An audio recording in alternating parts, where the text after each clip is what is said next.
సందేహాలకు అవకాశం ఇవ్వటం మటుకు చాలా దురదృష్టకరంగా ఉంది. సార్ రాహుల్ ప్రియాంకలపై దాడి, గోమూత్ర నిపుణులు ప్రియాంక మాట తప్ప. ఇది కూడా రాహుల్ గారు నిన్న కూడా రామ మందిరము అయోధ్య చోరీ దాని మీద నిరసన తెలిపారు. సభలో కూడా ప్రకంపనలు వచ్చి ఇదంతా. ఆ క్రమంలో ప్రియాంక గాంధీ మాట్లాడుతూ ఐఐటి నిపుణుడు కామకోటి, ఆయన పేరు కామకోటి, ఈ ఎన్టీఏ దాన్ని చక్కదిద్దడము, నేషనల్ టెస్టింగ్ ఏజెన్సీ చక్కదిద్దడం, ఈ విషయాల్లో వచ్చి ఆ ఐఐటి నిపుణుడు, ఆ కామకోటి నిపుణుడు అంటే ఏమి నిపుణుడు? గోమూత్ర నిపుణుడు అన్నాను. గోమూత్ర నిపుణులను తెస్తే గోమూత్ర నిపుణులు వచ్చి ఇట్లాంటివన్నీ చక్కదిద్దగలుగుతారా అని ఆయన ఒక మాట అన్నారు. అంటే వెంటనే గోమూత్ర నిపుణులు అన్నది చాలా అభ్యంతరకరమైన మాట. గోమూత్రాన్ని మీరు తక్కువ చేస్తారా అని ఇవన్నీ. ఇప్పుడు గోమూత్ర నిపుణుడు అంటే తక్కువ చేయడం అని కూడా ఎందుకు అనుకోవాలో నాకు అర్థం కాదు. ఇప్పుడు గోమూత్ర వైద్యం ఎవరైనా చేసుకో, అసలు మొరార్జీ దేశాయ్ ప్రధానమంత్రిగా ఉండగా 70 ఏళ్ళలో అసలు ఆయన మూత్రం తనే తాగుతుంటారని చెప్పాడు సభలోనే. ఆయన మీడియాకే చెప్పారు. ఆయన పాపం ప్రతి నెల మొదటి తేదీ మీడియాని కలుస్తుండేవాడు. ఇప్పుడు గోమూత్ర నిపుణుడని ఈయన అన్నారు. అన్న దాని మీద 200 మంది సైంటిస్టులు ఓ ప్రకటన. బీజేపీ వాళ్ళు దాడి అదంతా అలా ఉంచి వీళ్ళేంటి సైన్స్ పేరుతో మీరు ప్రతిదాన్ని ప్రశ్నిస్తారా? గతంలో కాదన్నది అనేకం సైన్స్ లో తర్వాత రుజువయ్యాయి కదా. అంటే వాళ్ళు చెప్పే ప్రకటనలో ఒకటి ఉంది, ఇప్పుడైతే ఇంకా కాలేదని ఉంది.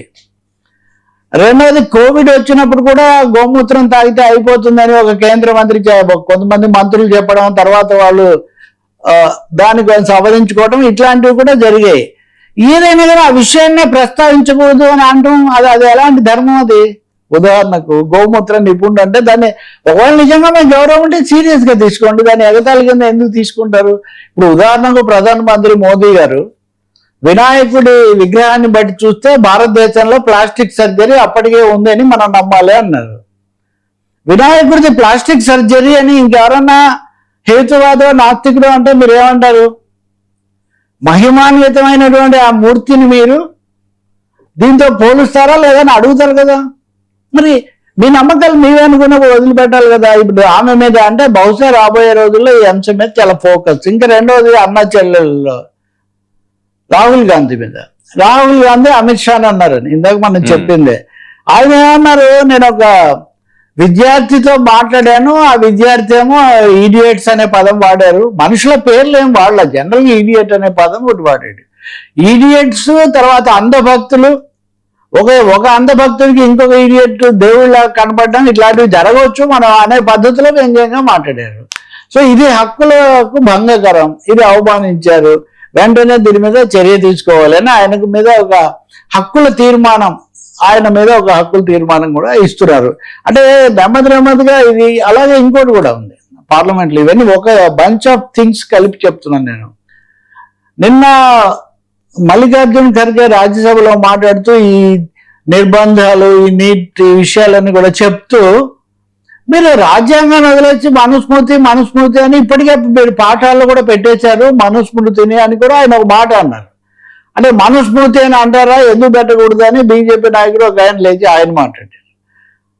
అసదుద్దీన్ ఓవైసీ మాట్లాడుతూ మీరు ఈ మత రాజకీయాలు ఇవన్నీ ఎక్కువ చేశారు, హిందుత్వ ఇదంతా కూడా ఒక విధంగా ముస్లింలను కూడా మీరు నిర్బంధం చేసి ఈ దేవుళ్ళనే పూజించమని చెప్తున్న పరిస్థితి కూడా వస్తూ ఉంది అని ఆయన ఒక తీవ్రమైన ఆరోపణ చేశారు.